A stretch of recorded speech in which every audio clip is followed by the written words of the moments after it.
মূলত আসলে Rajshahi medical college হাসপাতাল আজকে পরিদর্শনে আসার যে মূল আমার উদ্দেশ্য আপনারা নিশ্চয়ই জেনেছেন এবং আপনাদের মাধ্যমে দেশবাসীও জেনেছে যে গত সপ্তাহে আমাদের সিংড়া উপজেলা নির্বাচনকে কেন্দ্র করে একজন প্রার্থীর ওপরে হামলা হয় এবং প্রার্থীর আত্মীয় এবং ভাইয়ের ওপরে হামলা হয় এবং আমার সিংড়া উপজেলা আওতাধীন কলম ইউনিয়ন আওয়ামী লীগের সাধারণ সম্পাদক এবং যুগ্ম সাধারণ সম্পাদক এবং সদস্যর উপরে হামলা হয় এবং যেই হামলার সাথে প্রাথমিক তদন্তে এবং পুলিশের ভাষ্যমতে পাওয়া যাচ্ছে যে ছাত্রলীগ, স্বেচ্ছাসেবক লীগ এবং আওয়ামী লীগেরই অঙ্গ সহযোগী সংগঠনের কিছু নেতাকর্মীরা এই হামলার সাথে জড়িত এবং সে হামলার শিকার হয়ে আমাদের কলম ইউনিয়ন আওয়ামী লীগের সদস্য এবং উপজেলা নির্বাচনের চেয়ারম্যান পদপ্রার্থী দেলোয়ার হোসেন পাশা ভাই সে মারাত্মকভাবে আহত হয়ে রাজশাহী মেডিকেল কলেজ হাসপাতালে ভর্তি হয় এবং আমি সেই সময় আর কি দেশের বাইরে ছিলাম, একটি মিটিংয়ে অংশগ্রহণ করছিলাম। আমি জানার পর থেকেই পুলিশ প্রশাসন এবং আমাদের সংগঠনে যারা নেতৃবৃন্দ আছে তাদেরকে এই ঘটনার বিষয়ে কঠোর ব্যবস্থা গ্রহণের জন্য আমি অনুরোধ করি এবং বিষয়টি আমাদের কেন্দ্রীয় আওয়ামী লীগ এবং আমাদের প্রাণপ্রিয় নেত্রী মাননীয় প্রধানমন্ত্রী জননেত্রী শেখ হাসিনার নজরেও আসে এবং উনি সরাসরি এই বিষয়টি উনি তত্ত্বাবধান করছেন এবং উনি ওনার কঠোর নির্দেশনা প্রদান করেছেন যেন একদিকে যারা এই হামলার সাথে জড়িত সেই সকল দোষী যারাই হোক,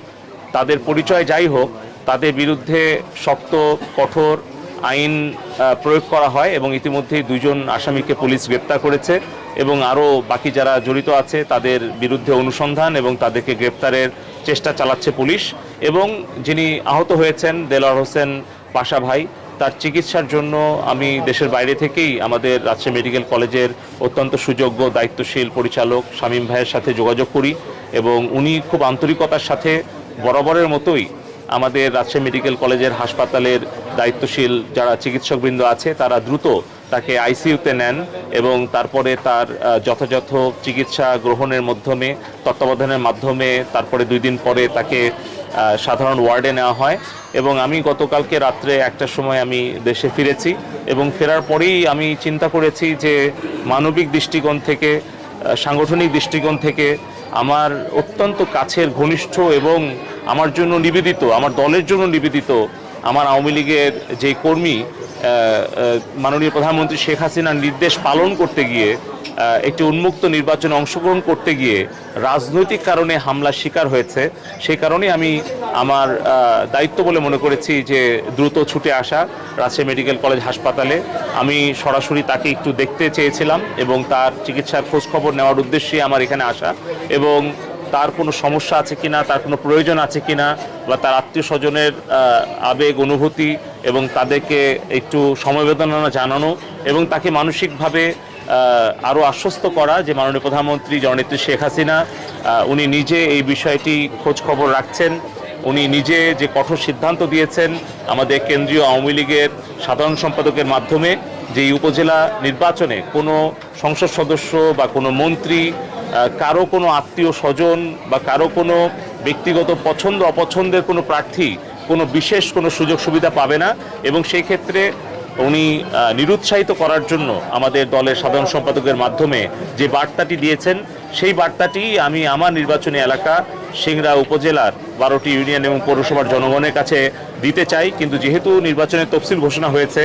আমরা রোজার মধ্যে থেকেই সকল ধরনের কার্যক্রম আমি আমার নির্বাচনী এলাকায় যাচ্ছি না, কারণ একটাই যে নির্বাচন কমিশনের এই তফসিলের প্রতি সম্মান প্রদর্শন করা, যেন আমি নির্বাচনী এলাকায় গেলে কোনো ধরনের নির্বাচনের পরিবেশ বিঘ্ন না হয়। যে কারণে কিন্তু ঈদের পরের দিন আমি চলে আসি এবং আমি আমার দলের নেতাকর্মীদেরকে সভাপতি সাধারণ সম্পাদকের মাধ্যমে জানাই যে আগামী 8ই মের আগে আমি আর কি নির্বাচনী এলাকায় যেতে চাই না। তো সেই কারণে আজকে আসা, যাতে করে